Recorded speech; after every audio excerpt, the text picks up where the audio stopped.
to Russia right now, especially with the current atmosphere there and the current laws that I have even gotten worse since 2022, right? So it's ridiculous. That paranoia is definitely something that I like not having and something that I do not miss. And it's definitely something that makes your life a tad bit easier. You know, there are disadvantages to immigration, of course. There's new fears and new stuff you have, but that paranoia of being sent to a gulag in Siberia or whatever, that is gone. So it feels pretty nice, honestly. And that is one of the main reasons I feel like why I left Russia. And now I want to get to the second reason, or second and third, I don't know, I want to combine them. Like I said, it's very different when you're looking at the things that are happening in Russia, you know, things that are getting banned or whatever, new laws that are being introduced. When you're outside of Russia, just kind of looking at it and being like, oh my god, this is insane, I can't believe it. It is different compared to being actually in Russia and having to live under those new laws, under that new reality, right? Under that new set of rules, the new norm in a society, right? And that new norm constantly changes, especially right now because Russia is, you know, essentially accelerationist as hell. Things are changing very rapidly and very fast. What was okay 3 years ago is not okay today. This is, for example, why that naked party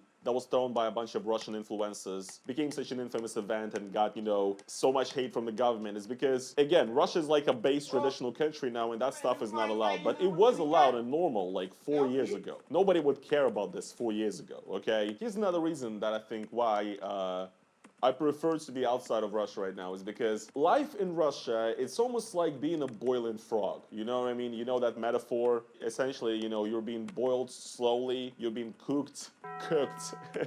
You're getting cooked slowly but surely, and you don't even realize it until you're cooked. You're living in a society where things are constantly getting worse and worse, and it's just happening little by little, little by little, little by little, and it seems like life hasn't changed after, you know, these new changes are implemented, but little by little over the years, especially when this little by little happens constantly, right? You look back and you're in a completely different country, and that is exactly what is, for example, I think happened in my early adulthood or my teenage years. I am an early adult right now, I guess you could say. I don't know. I'm 26, about to be 27. Is that middle aged?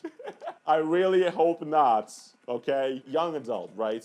That's what I am, I guess. Anyway, for example, I would say before like 2013, 2012, or even before 2014, I'd say the Russian internet was like super free. There was no moderation or anything. The government didn't care about the internet. Like, I don't think we really heard of any cases of anybody getting a criminal case against them for something they posted on the internet. Like, that would be something outrageous to consider back in like 2011, 2012, right? I mean, no, that probably already happened, but if it did happen, it happened very, very rarely, okay? And then slowly but surely, essentially pretty much after Vladimir Putin came into power again, and especially after Crimea was annexed and, you know, Russia changed its rhetoric, it started becoming way, way more restrictive online. And even though Vladimir Putin would say that, you know, no, you can say whatever you want online, you know, nothing will happen to you, slowly but surely that started becoming less and less true. They started introducing new and new laws. They introduced a law, for example, about religion, like insulting the feelings of religious people, whatever, that's like a felony, so you can't essentially make fun of religion or whatever, right? They introduced a law, Paket Yaravoy, which meant that now everybody's conversations online and stuff will be monitored and so on. Then they introduced the LGBT propaganda ban for people under 18 or whatever, for kids. Now it's fully banned. They introduced a law that like bans insulting people in power, literally, and so on and so on and so on, little by little, brick by brick,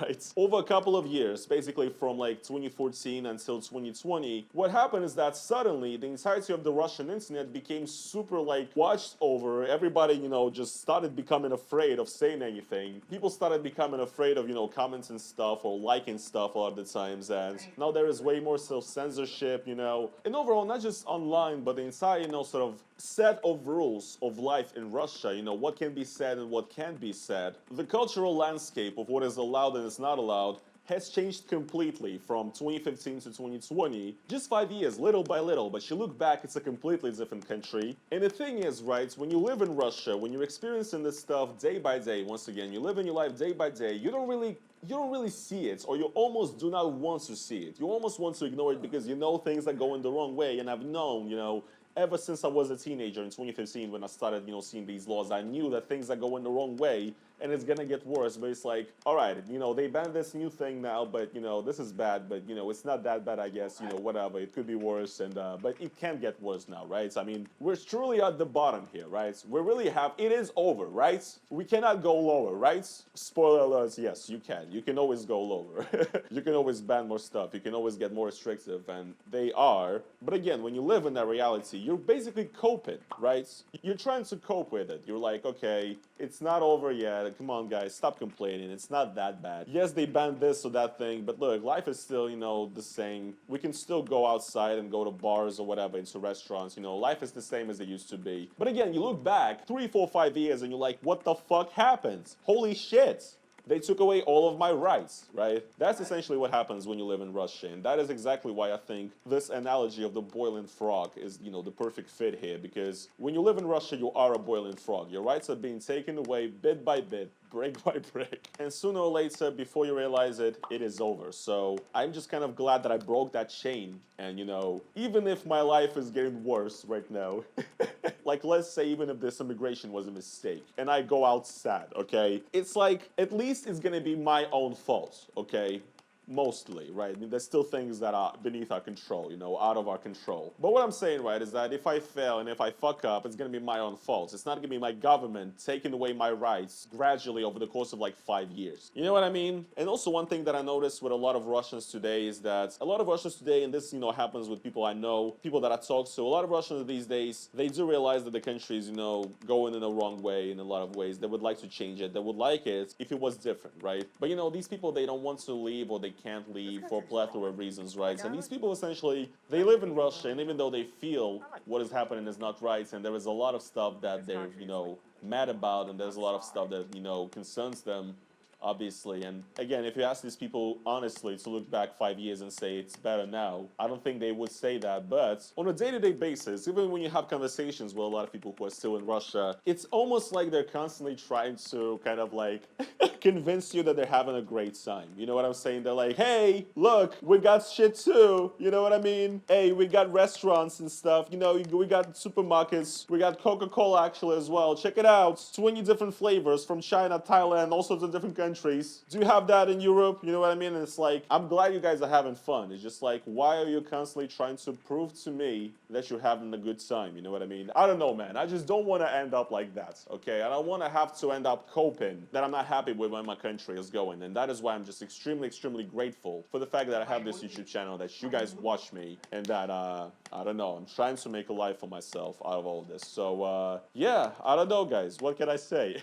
These are the things that I've been thinking about lately, and these, in my opinion, are the reasons why I ultimately left Russia, or at least, of course, there were other reasons, I guess, but these kind of feel like things that just on a personal level resonate with me, and these are things that matter to me. So, yeah, I guess that's going to be pretty much it for today's video, guys.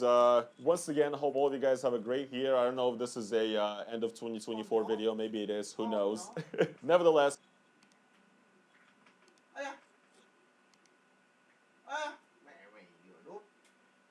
Is unfamiliar, in a nutshell, the incident involves a DM called Adam controlling a mechanic NPC, and a player called Elspeth controlling her robot character Johnny. Johnny has gone in for some repairs, but the mechanic wants to do a little bit more than that. You know how people can be a bit too into cars? This mechanic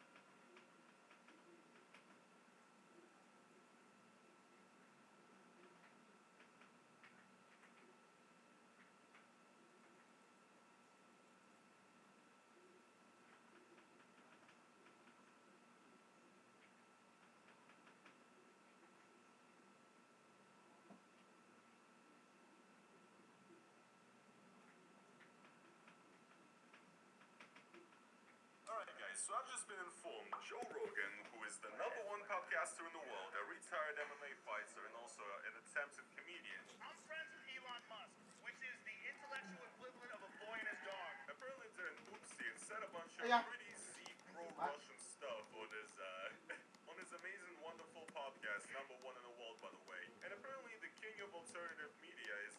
that water because I guess he pretty much said you to the Ukrainian people and to Zelensky himself, the president of Ukraine. He's kind of put the blame on them for, leading us all to World War III. I feel safer knowing that Trump is in office. I do too. I think feel great about it. What I don't feel safer is right now they're launching missiles at Russia. Yeah. How are you allowed to do that when you're on the way out? I mean, look, I don't know what to do about politics. Zelensky says Putin is terrified. You, man, you people, you fucking people are about to start World War III. Guys, I have to be honest, I really am not surprised that he said this. In fact, it seems like this is a larger trend now for a lot of conservatives in the West to essentially simp for Russia in a way, and a lot of grifters are doing it. Russell Brand, Joe Rogan, Elon Musk, of course, is also in this Kremlin park right now. Like the things he's been saying for the past 1.5 years have basically been absolutely Z. And I've always found it funny, right? Because it's almost like that meme. You started hating Elon Musk because he says stupid stuff about Russia and Ukraine. Me, though, I've hated him for a long, long time now for a plethora of reasons. We are not the same. Gus Fring fix it this time, right? But yeah, once again, being serious, this is something that I've noticed for a long time now, that a lot of conservatives in the West have this kind of weird obsession with Russia, where they think Russia is just like most free, most conservative, most base country in existence or whatever. They basically flat out think that Putin is like the good guy in this entire situation or whatever. Either have to vote for Kamala or Putin. What do you choose? Oh, definitely. Putin. Really? Why? Absolutely. He's for his people. So, hey there everybody, it is your boy Roman, your very damn quick Russian, and in today's video, I would like to discuss and try to explain why, I think at least, so many Westerners, and especially Western conservatives these days, simp for Russia, and think that Russia is like the greatest country in existence. And look, this is something that I'm very passionate about, because it's something that's always pissed me off. A lot of these people idolize Russia, and yet they don't understand that we, Russian citizens, don't actually have the same access to free speech and freedom of speech on the internet as they do, because what Russia does is that it bans all the alternative media outlets, and also it's banning pretty much all social media now. They ban Discord, Instagram, Facebook, Twitter, or X. I mean, they're essentially coming for everything. So look, yes, in Russia these days, right now, just to post a story on Instagram, just to watch a YouTube video, you have to turn on a VPN, because that's how restrictive everything has gotten. And once again, in this reality, it's always been really strange to me that conservatives, or Westerners in general, right, who claim that they enjoy and love Western values of freedom and free speech and so on, freedom of expression, it was always very strange to me that these people simp for Russia. Why does it happen? Well, the first reason is really because Russia, thanks to Russian propaganda, essentially currently has an image of being this epic, traditional, conservative, sort of orthodox Christian, pure country, right? It absolutely has zero problems and that is doing just fine. And a lot of these people think that the United States could learn a thing or two from Russia, actually. Basically, to put it short, because the West is woke and my wife left me and took the kids, right? And because Russia is not this authoritarian oppressive regime, but that it's actually a strong country that is kind of a safe haven for conservative, They ban literally everything, religious, including the and, fucking white values. Yes. And look, I'm pretty sure if you're American, you probably have a few people that you know that essentially simp for Russia in a certain sense because they think it's some kind of conservative utopia. You see, I had the Z tattooed on my chin. I got that tattooed the second day of the special operation because I was so happy about it. But I walked around the center of Moscow for 1 hour and I said, wow, I don't see any gays or liberals on the streets. I see men and women couples. I don't see transvestites. I don't see homeless people. This place is heaven on earth. I'm moving here forever. Yes, basically that. These people say that Russia has more free speech, is a more free country than America, that Russia has cleaner and safer streets compared to anywhere in America, less homeless people, less drug addicts, and, undesirables walking around, and also a better judicial system and better policing, right? I mean, yeah, it's funny. It's really funny when you're a Russian and you're listening to this, coming from a Western person, because you think you're being insane, insanely gaslit, right? Like, really, do I really have to debunk this? Once again, I don't remember the United States inventing a law where they would jail people for from 7 to 15 years in prison for speaking out against the Iraq war, right? The special military operation in Iraq. That never happens. I don't remember that happening. People getting cancelled in woke culture or whatever is not the same as being in the gulag for saying a couple of words. For example, some of you who watch my channel may remember that I previously talked about how even street interviews in Russia can be dangerous and can be your end essentially, and there was this guy here, Yuri Kakavets, a citizen of Russia from Moscow, who was interviewed on the street in Russia, and he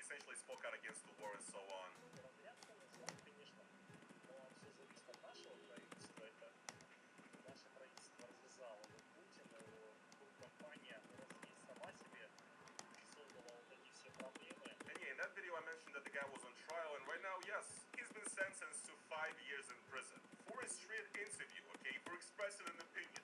Yes, guys, again, way worse than woke cancel culture. Russia is so free.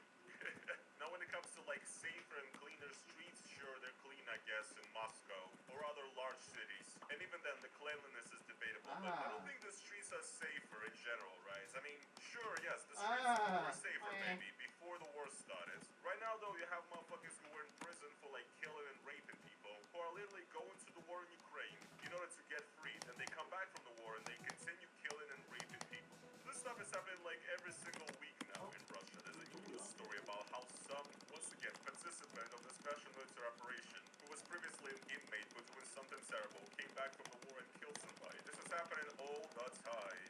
So yes, I don't think so, okay? And once again, if we talk about law and police and the fact that it's bad in Russia, again, once again, they're literally letting criminals go who then commit terrible acts inside Russia, and at the same time they have situations where they jail like elderly people for nothing. Elderly doctors. For example, there's been a story recently of Nadezhda Buyanova going viral, who is a Russian therapist, like a child doctor, whatever, who's been accused of saying something that discredited the armed forces of Russia during a hospital visit, right? There is no proof or anything for all this, by the way. Not even a camera recording or anything, no voice recording, no nothing, just hearsay. And what happened is that this elderly lady who was 67 years old, okay, she was just sentenced to 5.5 years in prison for once again discrediting the armed forces of Russia for a private conversation that she supposedly had, right? There's no proof that it even happened. And she's once again a lady who's worked as a doctor for her entire life, who's just been sentenced to 5.5 years in prison at the age of 67. Again, I do not see how this is a normal country. With like good law and police. Sure, the American justice can be insane, and the American police is not great. Definitely not saying that American police is great either. It is not. But Russia does not have better policing or whatever. I mean, to put it simply, really, these people just don't know anything about Russia and what is actually happening. And I guess the grass just seems greener on the other side. And I'm not saying that the West is perfect, right? It has its issues, and I understand why you might be looking for an alternative. But no, Russia is not some kind of libertarian, laissez-faire paradise. It really all comes down to not knowing anything about Russia.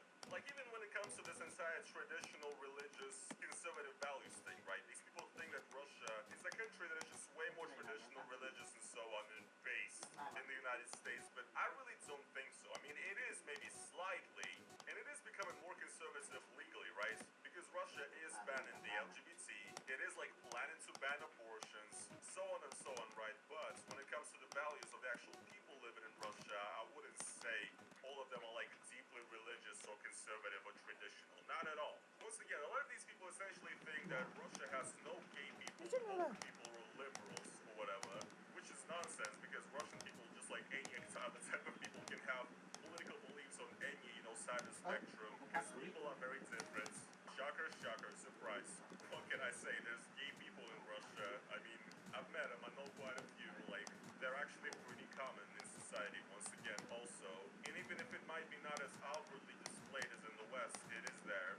And the only reason why it's not outwardly displayed is because Russia is not letting people do it. It's not some kind of self-restraint of Russian, based conservative traditional psyche.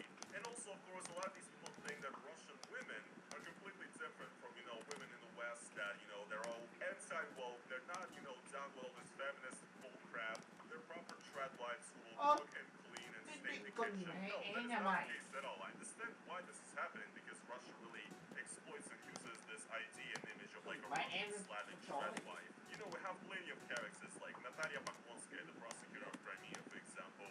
Perfect sort of Slavic trad wife specimen right there, right? Or even the propaganda music that is coming out.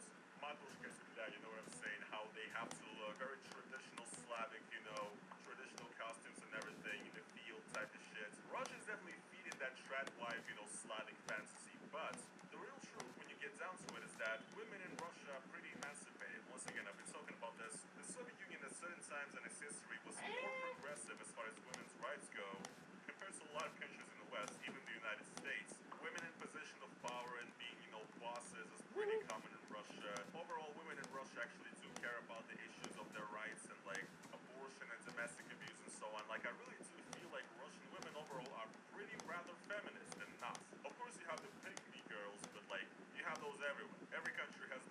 suckle early off? things, you know what I'm saying? But this idea that a lot of these conservative Russian simps have that, you know, here I am, just a nobody in America, my wife left me once again. I don't know, I'm a fuck up, nobody likes me, I can't get women, everybody thinks that I'm a creep and, you know, I'm a weirdo and nobody likes my politics. It's not me, I'm not the problem, it cannot be me, it's everybody, it's the whole society, it's women. Women in America just, you know, fucked up. That is why I have to go to Russia and find myself a beautiful Slavic trad wife that will cook and clean and shut up and will not be done with this nonsensical woke BS and, you know, feminist, right? Again, good luck, bro, good luck. I really hope it's gonna happen for you, but like, all I'm saying is that it's not going to pan out the way you imagine it will. And also something that has to be factored in, I guess, is that a lot of what we're seeing here coming out from people like Elon Musk and, you know, Joe Rogan once again is basically just good old isolationism, you know, believe that the United States or, you know, any country, whatever, should kind of be involved in its own affairs and that they should not meddle with other countries or, you know, so on and so on. Which is a very basic populist take, right? And yes, a lot of these people, they just think that they can negotiate with Vladimir Putin and simply kind of concede some land to him, be like, all right, bro, you kind of come far now, right? We don't want to start a World War III here, so let us just give you half of Ukraine and you'll stop there, right? That is going to be the end of it, and we're all going to be living, you know, in peace and, you know, business as usual, essentially. Being Russian myself and seeing how insane the government is, I really don't have, you know, high hopes that, you know, things are stopping anytime soon. Especially by the rhetoric of Russian propaganda these days, you know, how Russia is not going to stop at Ukraine, essentially. I don't know, guys. I'm not really having any good predictions here. You know, it reminds me a lot of this. This is something that I've seen on Twitter. I don't know this myself, guys. I'm not that smart. But yeah, people have been comparing what Joe Rogan says to this "Why Die for Danzig" slogan, which is a pro-peace but anti-war French slogan during the World War II, right? So here it says, the phrase originated in the title of an article by the French neo-socialist Marcel Déat, I guess. The article concerned one of Nazi German ultimatums to the Second Polish Republic regarding the demand to transfer control of the free city of Danzig, now Gdańsk, to Germany. In the article, Déat argued in favor of appeasement. He asserted that France had no interest in defending Poland and that German Chancellor Adolf Hitler would be satisfied after receiving the territory he rightfully, according to Déat, demanded. He accused the Poles of warmongering and dragging Europe into a war. He argued that the Frenchmen should not be called to die paying for responsible Polish politic and expressed a doubt about whether Poland would be able to fight any Did you know that? significant amount of time. So you guys get it, right? And you know, I'm not the one to draw the parallels here. I didn't even come up with this, to be honest. Once again, something I've stolen from somebody on Twitter. I don't even remember who it was, right? But I think it's quite interesting, right? I mean, I do think it's quite, it does really remind you of something. It does really remind you of certain people and the way they act right now and the kind of rhetoric they have. And I understand, yes, it's a different time, it's a different place, but, you know, the parallels are really there. And again, I don't really know if it's a good look, Joe Rogan. And also, another reason why I believe that this is happening is because it almost seems like the Russian cult of personality of Vladimir Putin, of, you know, saying that he's a great leader, he's the greatest leader ever in, like, history and so on, and that nobody can do what he's doing, and that he's, like, a genius strategist, that he's just the greatest at what he does, right? It's really quite interesting how, once again, thanks to Russian propaganda, this kind of strongman image of Vladimir Putin being this epic ex-spy, you know, James Bond badass who just, you know, does it all. This cult of personality has spread from Russia to the West now, it seems like, and there are a lot of people right now in the West, in America and so on, who are, you know, essentially idolizing Vladimir Putin and, you know, his kind of strongman image, okay? I mean, I'm pretty sure you guys have seen this before. You've probably seen, like, YouTube comments or something like that saying, I wish we had a leader like Vladimir Putin over here in America or, you know, in England or whatever. Now, this is a real leader, a real man who really cares about his own people and who does everything for the benefit of his own people. Now, this is a leader that is not corrupt like our, you know, assholes in power or whatever. And again, it's something that I've always found funny. You would always see these kind of comments on, like, you know, YouTube has almost kind of a genre of these Putin badass compilations or whatever, you know, where he's, like, walking around or whatever to awesome, cool music, or he's, like, shown walking into a governmental factory and pretending to be hard on corruption, right? Putin being badass compilation, and on those videos, you see those comments saying, we want a leader like Putin all the time. And again, it raises questions for me as a Russian who's, you know, kind of tired of seeing the same face for 25 years in a row, you know what I'm saying? And when before this was kind of like a fringe opinion, now it seems like it's kind of mainstream, you know what I'm saying? A lot of people believe it. I mean, you've probably seen videos of Americans being asked whether they would vote for Kamala or Putin Putin if they had the chance. You either have to vote for Kamala or Putin. Who do you choose? No, definitely Putin. Putin. Really? Why? Absolutely. He's for his people. He is for his people. Putin's values on family and on traditions and, protecting children. It almost sounds like, I'm not a pro-Putin guy. And yes, a lot of the Americans do respond Vladimir Putin. They would rather vote for Vladimir Putin. And here, once again, I say these people just don't know what they're talking about. They do not know what's happening inside of Russia, which is why they're making statements saying that this is a leader that really cares about his people, Because I don't A think country he where cares you about have his to use people fucking in the VPN for slightest. everything. But it's not only because people are just Discord. misinformed. To a lot of people, this kind of authoritarian strongman leader is a very appealing concept. They really want it. It's like these weird people on Twitter who are, simping over Trump, saying that he should become a dictator, and in particular the people who simp for Baron Trump, who are like comparing him to Roman emperors and so on, and doing weird shit like that. Like, he's a child that we literally never heard speak once, and you already essentially want him to rule over you. Like, this is some kind of weird cult of personality obsession that really does feel like something very Soviet to me almost. And as a Russian guy who's trying to escape that stuff, I really don't get it. I really don't get why you're so obsessed with this guy. And look, may I say something now that might be considered crazy? I mean, aren't conservatives kind of just really not that empathetic, usually? Or not even conservatives, but kind of like libertarian guys like Joe Rogan or whatever. They kind of think everybody should kind of, take care of themselves, right? Basically. Put yourself up by your bootstraps. No socially subsidized stuff. And this might be just me, leftist schizo, but I do think that a lot of people on the right, especially people who have like far-right beliefs, they don't have a lot of empathy for other people, man. And this is why Joe Rogan is like going off at Ukrainians and Zelensky in that infamous clip. Is because he cannot simply put himself in their shoes. He just looks at it and he's like, ooh, these fucking assholes ruining my day. I'm here chilling in my cold plunge or whatever, and they're starting World War III, these goddamn Ukrainians. He doesn't want to learn about the situation. He doesn't want to learn what is happening. He doesn't want to learn what Russia's role in all of this is. He just thinks Russia's like some perfect base country that has never actually done anything bad. And, Putin is just a guy that wants peace, guys. Let's just give him half of Ukraine, guys, once again. Just think he cannot put himself in their shoes. Like, why would you say that? Why would you say go fuck yourself to people that, are essentially defending themselves and who are probably already very traumatized by what is going on, right? So why would you say that? Being, such a huge podcaster with such a huge audience. I don't know, Joe. I think you need to get out more. Get out more of your fucking epic Elon Musk dark MAGA bubble, right? And I mean, this is kind of what it comes down to. They don't care about what happens to millions of people. They don't know any history whatsoever. They barely know anything about the countries that they're talking about and what is actually happening in those countries. And once again, to me as a Russian who's left Russia and who's, really annoyed at where Russia is going, it is quite annoying to me, once again, seeing Westerners from countries that seemingly, have access to free information or whatever, acted like this and praising people who are once again, like, destroying our people and ruining the lives of our people. A lot of people are gonna look at this as, left versus right, conservative versus leftist thing. For me, this is not even like a team sports issue, okay? For me, this right here is an issue of being from Russia, being from Eastern Europe, right? Growing up in that corrupt society, and once again, seeing it visibly get worse for, my entirety of my young adult life. Just with that experience that I have and the fact that I had to flee my country, I don't really appreciate the point of view that Joe Rogan, Elon Musk, and the like have. Okay? I just don't, and I can't really do anything about it, so hate me if you want, guys. I am not going to change. But yes, I guess that is going to be pretty much it for today's video, though. I just wanted to kind of dive in and try to explain to you guys why a lot of, Westerners these days think that Russia's like awesome base and they simp for it. We live in dark times, guys. There's a lot of idiots around. Do your best, luck in, and we're all gonna make it, okay? We are. Yeah, guys, that being said, I hope you liked this video. If you guys did enjoy it, then please make sure to slap that like on it.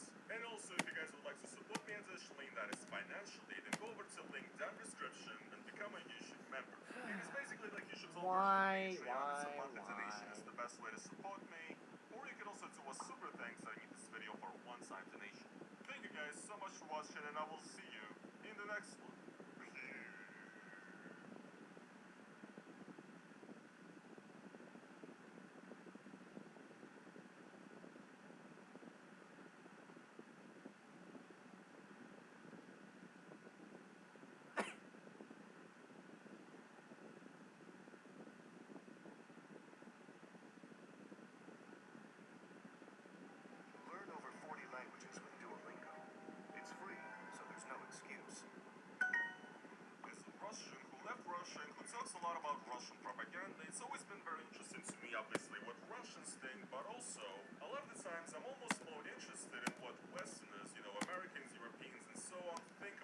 Russia and say about Russia? Are you maybe from Russia Federation? Oh, no, I'm from England, America. It's always very interesting to see what kind of stereotypes and ideas Westerners have about Russia. And recently, guys, what can I say? Looking at what a lot of Westerners are saying online about Russia and Ukraine, including some very huge media figures like Joe Rogan and Elon Musk, for example, right? I kind of have to come clean and tell you guys that I feel like Westerners really do not know anything about Russia. And as a Russian YouTuber, I definitely feel this a lot. And look, I see this stuff in a lot of different ways. For example, a while back I made a YouTube short about how Russians celebrate Christmas, New Year's, and just the holiday season overall, right? And in that video I mentioned that in Russia, just like in many other countries, you do hear Wham! Last Christmas, or, you know, All I Want for Christmas Is You by Mariah Carey and so on. All the classic Christmas stuff. And I did get a lot of interesting comments from Westerners. Goddamn, gotta respect the fact that Mariah Carey is one of the only things uniting the US and Russia. This seems very Western influenced. Are Mariah Carey and Wham! Really played in Russia these days? It confuses me, especially since George Michael was gay. And that's a kind of an innocent example of it, right? And actually I found these comments very interesting and surprising because, to me, this is nothing surprising, right? Because Russians actually really love Western culture, like Western music, Western movies, and so on. Russians actually love the West way more than you might imagine. This is actually something that I've covered in another video, but it's very interesting that the West imagines Russia as like the Soviet Union, where you're not allowed to listen to Western music or whatever, and, you know, consume any Western products. And that is just absolutely not true. So yes, Westerners have a lot of misconceptions about Russia, and even though that example was pretty innocent, a lot of the times this lack of knowledge or context that Westerners have about Russia can lead to some pretty dumb opinions, and actually help promote Russian propaganda. So hey there everybody, it is your boy Roman, your favorite neighborhood Russian, and in today's video we are going to be taking a look at the many ways in which Westerners know nothing about Russia and how it affects people in Ukraine, Russia, and Eastern Europe in general. We're going to look at some personal examples. I'm actually going to refute a little myth about myself, because it has to be done, and also we will look at some other less innocent and more damaging examples of this kind of lack of knowledge. Now I've talked about this on my channel for a while now, about how a lot of people in the West essentially end up simping for Russia and thinking that Russia is like some epic free country of free speech and conservative values or whatever, a safe haven essentially to go to and find a Slavic trad wife. And it's a rhetoric that's very annoying to me as a Russian, right, who's had to leave Russia. You know, I actually beg to differ. I don't think Russia is the country with the most free speech out there today, because they just blocked like every social media, Discord, X, or Twitter, Facebook, Instagram, and so on. Basically, as a Russian, I'm pretty used to the government banning all sorts of stuff online these days. And that is exactly why having a VPN is very, very important. Which actually brings us to the sponsor of today's video, CyberGhost VPN. A VPN, or a virtual private network, is a piece of software that makes your online experience more secure, more safe, and less restrictive. With over 17 years of experience and millions of users worldwide, CyberGhost VPN is a global leader in digital privacy and security. Why are you still on Telegram, bro? Mask your IP address, encrypts your data, and redirects your internet traffic through a secure tunnel, keeping you safe online and protecting your information from prying eyes, even when you're using less secure public Wi-Fi networks. But most importantly, CyberGhost VPN lets you access websites that might be banned or restricted in your country. You can not only use it to access region-locked content on such streaming services such as Amazon, Netflix, Hulu, etc., but also to surf the web and to be never locked out of your favorite websites. This is extremely crucial to have access to information these days, especially if you live in a country like Russia, which likes to ban stuff left and right.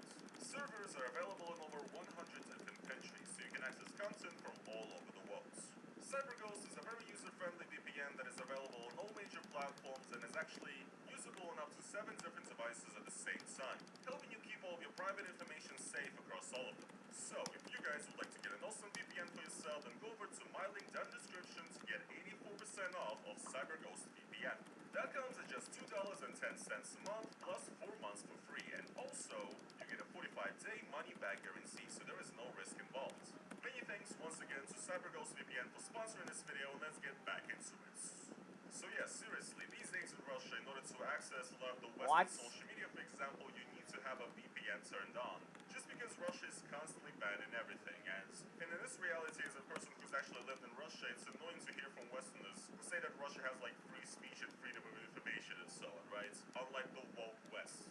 And before I give you guys a more personal example of lack of Western knowledge about Russia, that actually affects me, kind of. I want to talk about something else, because this lack of knowledge coming from a lot of Westerners regarding Russia or Eastern Europe in general, the post-Soviet world, right, is not only extremely annoying to Russians, but it's also pissing off people who live in countries that are affected by Russia. For example, right now as I'm recording this video, there are huge anti-governmental protests going on in the country of Georgia. Georgia is a country located in the Caucasus, directly bordering Russia. It's a post-Soviet country, and I've actually lived there myself for 2 years. And essentially right now, all over Georgia, but also especially in the capital of Tbilisi, there are massive protests going on against the government. It's getting actually kind of violent, and a lot of the scenes that we've been seeing from these protests are, you know, it's serious. Like, shit is really going down over there, right? And essentially what is going on in Georgia is that the Georgian government has been characterized and is described by most of Georgian people as a pro-Russian government.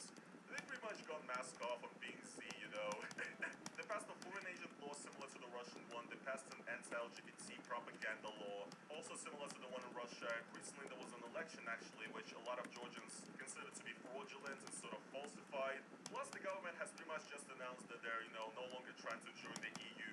So a lot of people are pretty pissed off. And if you want to know about the situation better, I suggest you watch my Georgian friend Gatsu, his video about what's going on in Georgia. I think he'll be able to give you a better recap than I can. But essentially what is currently happening in Georgia are kind of anti-Russian, pro-Western protests that are largely supported by the majority of the local people, let's say. I mean, I've lived in Georgia. I know that those people don't like Russia, which is pretty obvious because in 2008, Russia literally invaded Georgia, and 2 large regions of the country are not under control of Georgia because of Russia, essentially. And sure, there's people with different opinions. I mean, I've even met Stalin and Putin fans in Georgia, believe it or not. It's a diverse country, but a lot of young and educated people too. Most of them have this sort of pro-European mindset, and they do support the process that are currently happening, right? And they're partaking in them. However, Westerners have a better idea of why Georgians are doing what they're doing. Let's check it out. So here, guys, we are on the beautiful website of x.com.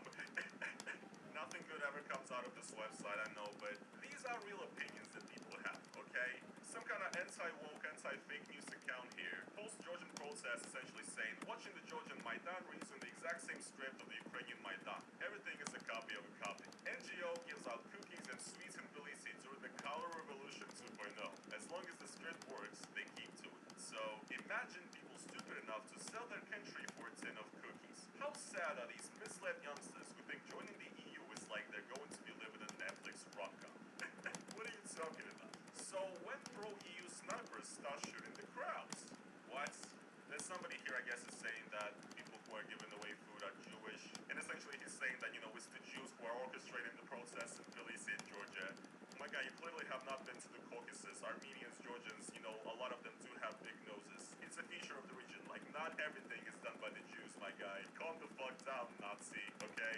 But you guys essentially get what is going on here, right? They're saying that the people in Georgia that are protesting, these are all essentially paid protesters that are paid by, you know, Western European, American NGOs, George Soros or whatever, by the CIA to essentially orchestrate a color revolution to promote the hegemony of the West or whatever. So, I mean, it's essentially Russian propaganda, right? But what's interesting is that you guys might say, Roman, once again, you're looking at, like, you know, far-right straw man. The thing is, this is not even a right or a left issue. This has happened on all sides of the aisle. Violence. Here's another good one I've seen. Marxists, No, I like that. communists, and Inferno revolutionaries, you know, red triangle. So this is like a pro-Palestine person, essentially, right? And here they're saying, lol, heads up, everyone. The U.S. is trying to do a color revolution in Georgia. The U.S. is so out of control, rabid empire that used to be put down. Hogwarts, lol, they're like American liberals, love one book and one book only. I mean, yeah, this is kind of funny that they did say that, you know, Georgian protests are like, you know, Harry Potter battle between good and evil or whatever. A little cringe, but what's more cringe is you, okay? Because look, like, I get it, okay? I'm also pro-Palestine, and I also don't particularly like American imperialism. I'm also kind of like a lefty, low-key hating on America over here, right? But that doesn't mean that the people who are protesting in Georgia are all, once again, bought by the West or whatever. They're all essentially fake, and nobody in Georgia actually supports this. Like, you don't know shit about this place. You don't know shit about the country. You've never been there. And if I ask you to point at Georgia on the fucking map, you'd point at the state of Georgia in the United States, right? This is how fucking clueless you are about Georgia, Ukraine, Russia, and the entirety of the post-Soviet world and Eastern Europe, right? You don't know fuck. I get it, yes. You're part of this, you know, anti-American team, and I don't even judge you for it, right? Whatever, you're a leftist, you hate Western colonialism, you hate Zionism, right? I get it, but that does not mean that you have to simp for Russian imperialism at the same time. And you claim to be a revolutionaries fighting for their rights, right? The working class, and yet you put down these people that are actually fighting against their like government that they consider to be oppressive, you know, a government that they consider to be, you know, infiltrated by a country that has invaded them previously. No, you go ahead and you say that these people are all essentially clowns, and they've all been paid in cookies or whatever. Like, what is happening here, man? And this is essentially what I'm talking about. And look, you guys need to understand that I am a Russian who's lived in Georgia, right? And that makes me a little bit more passionate about this, right? So, and I also am an anti-Putin Russian, right? And I like to see Vladimir Putin not get what he wants, okay? I do like that. That is one of the things that I like in this life. And I'm looking at this shit and I'm getting pissed off, but I cannot even imagine how pissed Georgian people must be looking at this and looking at the Westerners who are completely out of touch, who once again don't know anything about Russia and Georgia and like the history between these two countries, even the recent history, right? And then, you know, out there protesting, and then they go online and see that they're essentially being called sellouts that sold out their country for a couple of cookies or something. Like, this is insane. And this is something that a lot of people from Eastern Europe experience, right? Ukrainians have to listen to out-of-touch Westerners like Joe Rogan who are saying that, you know, they are the reason that, you know, the world is going into World War III. Georgians have to listen to this nonsense. And, you know, we Russians who don't like the government, right? We have to listen to how Vladimir Putin is like the greatest leader out there who loves his own people, and Russia is just the most successful, the best, and most free, most safe, most conservative-based country out there, right? It's like, it is actually infuriating, and the amount of this like nonsense that people in Eastern Europe hear from Westerners, I mean, like, sometimes, I'm gonna be honest, it's hard to take, and sometimes a lot of like us Eastern Europeans just crack, and we're like, everybody in the West is complete morons, right? It's hard to not say that, but you know, once again, things are this serious. I'm not talking about some innocent misconceptions. When we're talking about things like these protests and so on, right? People being very passionate and their freedom and future dependent on it, right? It is really not as fun. So yeah, this stuff is annoying. And now, guys, to end this video, I guess, I want to give you another example, and once again, also try to clear my name a little bit. First of all, I want to address something that I think I kind of touched on this channel a little bit before about how essentially a lot of Westerners have an idea of what Russia is like, that it's kind of, you know, a restrictive country where not everything is allowed and so on. But the thing is that a lot of Westerners kind of just turn up, you know, what really is going on in Russia. In their brain, in their head, they kind of turn it up times 1,000 essentially, and that's their idea of Russia. Like, they think it's insane. Basically what I'm saying is that Russia currently is bad and not free, but a lot of Westerners think it is way worse and way less free than it really is. People think it's like Stalin's Soviet Union or something. And it's getting there, maybe, but we're not all the way there yet, okay? So this is where I want to make my case, right? A while back, actually January of 2021, I uploaded this video right here called How I Avoided the Russian Army Before the War. I added that after the war, obviously. I didn't predict that the war is gonna start. But essentially, this is a video in which by the way, yes guys, check it out. That's the young, skinny me. Look at that jawline. Giga Chad, guys. We'll get there someday, maybe. I don't know. Anyway, this is a video that I released back in the day when I still lived in Russia, in my hometown of Chelyabinsk. And if you guys might know a thing or two about Russia, Russia has obligatory military service for every male aged 18 to 27. I think it's up to 30 now, actually. They've increased it. So from 18 to 30, every man in Russia can be conscripted into the regular army, which is basically just like sitting around at a base. That's what they do, okay? Before the war in Ukraine and after the start of the war in Ukraine, right? You need to understand this, that even though, yes, there have been reports of conscripts ending up on the front line in Ukraine, Russian conscripts, and even though there are cases in which conscripts are actually forced to sign a contract and join the army to fight in Ukraine, that's also happening. Generally, as part of a general rule, even right now in times of The special military operation, right? Russian conscripts are not really used as soldiers in the Ukraine war, right? And before the war, the conscript army, once again, most of the time just has you doing some sort of training and cleaning toilets, basically. That's what you're doing there for an entire year, just kicking rocks. The Russian conscript army is considered to be one of the greatest wastes of time for Russian men, right? Across the aisle, like, even if you're Z, you don't want to be part of the conscript army because it's just a waste of time. And pretty much every guy in Russia, unless he's like, you know, dumb, is always just trying to avoid serving in the military, right? And we do have a conscription in Russia actually 2 times per year, and you can be drafted to this conscript army for a year if you're eligible, right? And I, like any other male in Russia, was in danger of that too.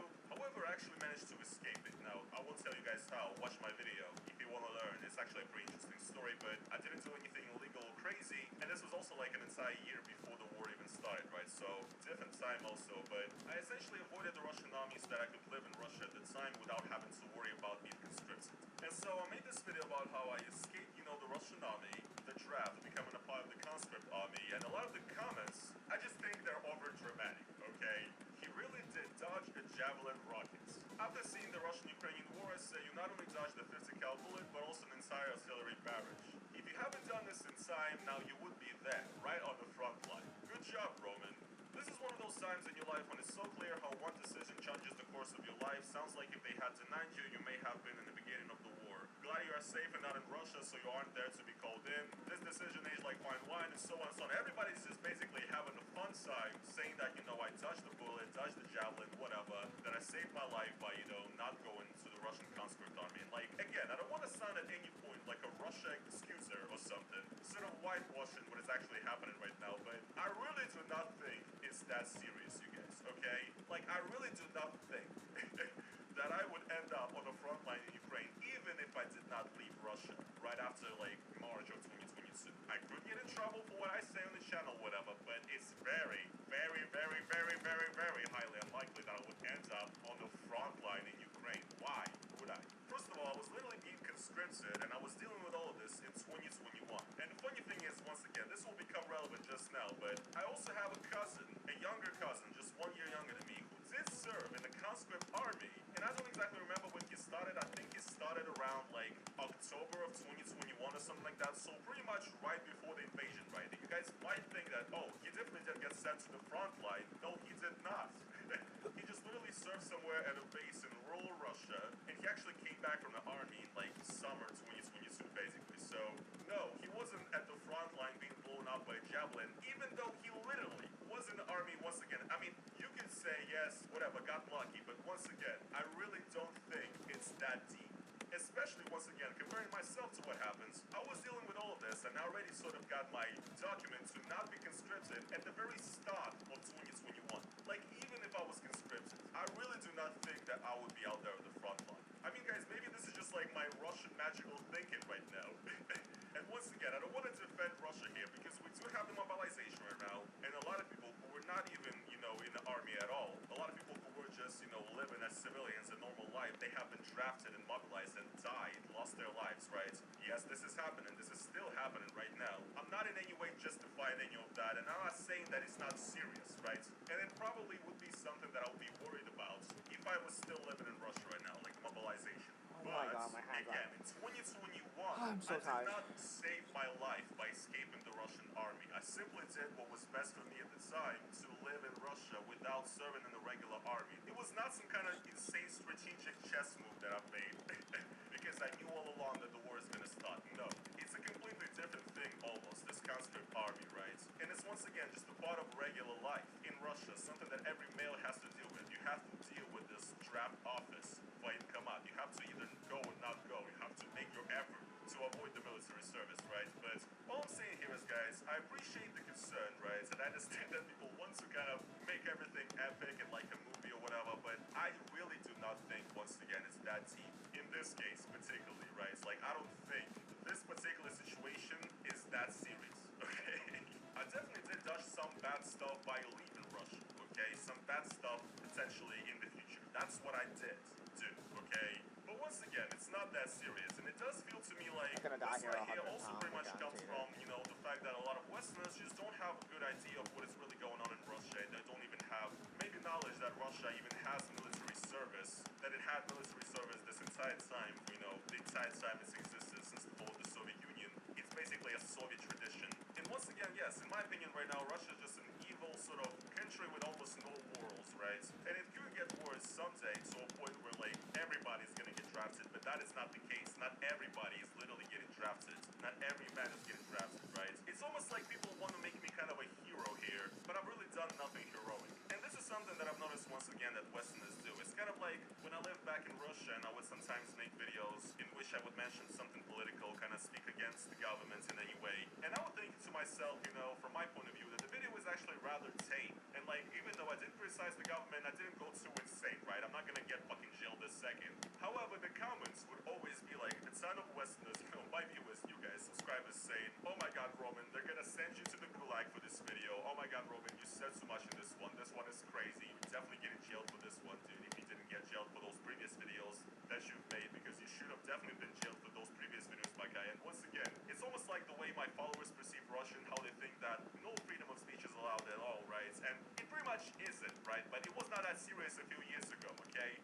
It's almost like that stuff actually fed my own paranoia and made me feel like I'm more important than I really am, you know what I'm saying? So yes, all of that is very interesting. However, I want to end this video on a pretty interesting example, pretty interesting little piece of discourse here. So once again, guys, welcome back to Twitter, and here we are essentially on a tweet that is defending me from somebody hating me on the internet. This is apparently a recurring theme now on X. This guy right here posted my video why I'm banned from Russia and Ukraine and said, can we ban him from the rest of Europe too? Not just him, but all Russians. And I've already actually talked about this, but this guy has been like, he's been quote tweeted and ratioed a couple of times by essentially people saying, you know, this is insane. Like, he's not like some insane Z Putin lover or something. Like, what are you even mad at? So yeah, once again, this guy got ratioed here saying, bruh, he's openly anti-war, anti-Putin. And once again, there's interesting discourse in the comments here. So we have this fella right here, this Twitter user. Essentially, I've been originally made aware of this guy by a Ukrainian friend of mine, because essentially this guy has been going around all of these threads about me on Twitter, basically spreading lies about me and trying to make people like me less. Because I'm just so likable, you guys, you know? I guess he's a Ukrainian guy, and he's saying this here. Westoids, when they assume we're simply like imperialistic degenerates and culture appropriators because they are against Putin. Aside from stealing, his fascist relatives are in the army, and he doesn't object. His constant bitching is enough of a reason to ban his fat face. So here I guess he's saying that I'm a Russian imperialist because I said borscht was Russian. Who gives a fuck? Okay, it's Ukrainian. I don't care. I don't care about borscht being Russian. If you don't like me saying that it's Russian, I won't. I will not say it anymore. This is not a hill that I'm going to die on, to be quite honest. But then he has this interesting, I don't know, they're making comic strips about me now. Like, this is just the insanity of Twitter right here, you guys. Enjoy the fucking show. Ways to go about relatives in a fascist army. So that right there is meant to be some sort of relative. What is this supposed to with a be? Hitler mustache, C AK-47, and it's me saying I strongly condemn bad things and my cousin is bad. So he's saying that this is a good way to go about relatives in the fascist army, which I do not have. But then number 2 is I sleep, so ignore it, and number 3 the wrong way, and he's beaming to a Nazi here, and he's saying I hope you come back alive, cuz best wishes, kill those all. So then people respond asking essentially proof, and this is what he provides. And again, the only reason why I'm addressing this is because supposedly this guy has actually convinced some people now. He's been spreading this shit for a while, and some people actually believe him. So let's see what he provides as proof here.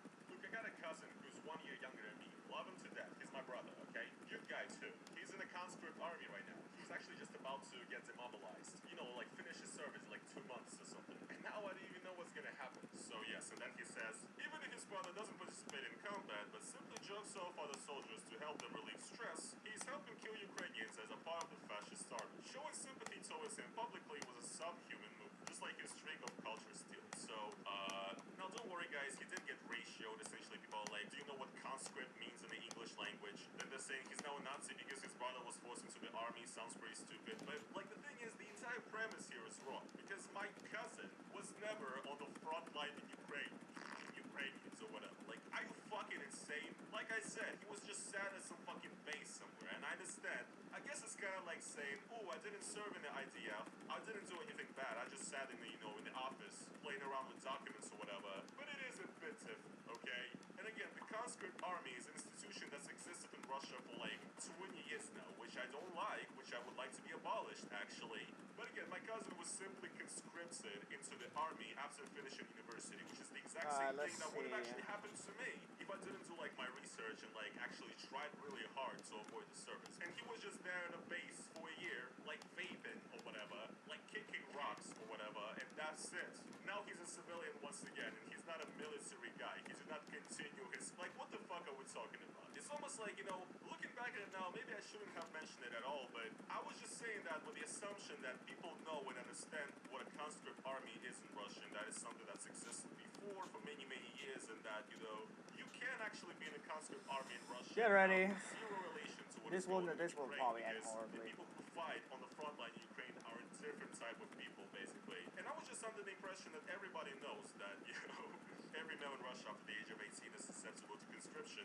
I just assumed that, but it turns out apparently that not everybody knows that, and, people can believe this stuff. And this is essentially what I'm trying to get at here, is that, this guy right here, once again, who's obsessed with me and who likes drawing little comic strips with me about non-existent things that are not happening, okay? The thing is, he's Ukrainian, and I kind of want to give him a less of a benefit of the doubt. Yes! Ukrainians in general should My know, I God, think, it's how Russian over. conscription works, and they should have heard about it. So Oh essentially my what I'm saying God. here is that if this guy really does know that he is lying, 4,000 then people tabs. who know a thing or so about Russia and who have 50 heard of the Russian minutes. conscript army, regular Oh my conscription, right, they might God. know that this guy is talking out of his ass, and they will see through the lies. But the thing is, like we have just established in this video, Westerners, a lot of them don't really know too much about Russia or Eastern Europe or, Ukraine or Georgia or anything. They don't really know the laws in these countries. They don't really know what is going on, right? And they have these crazy misconceptions, and a lot of the time, once again, Westerners do crank up their ideas of how crazy Russia is, right? And this right here is precisely an example of somebody who might actually know that they're lying, using your Yeah, lack here's of all the knowledge attempts. as a Westerner, about Russia or Eastern Europe. Let me see. Can we bump the audio up? Desktop audio.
Ultimate destruction.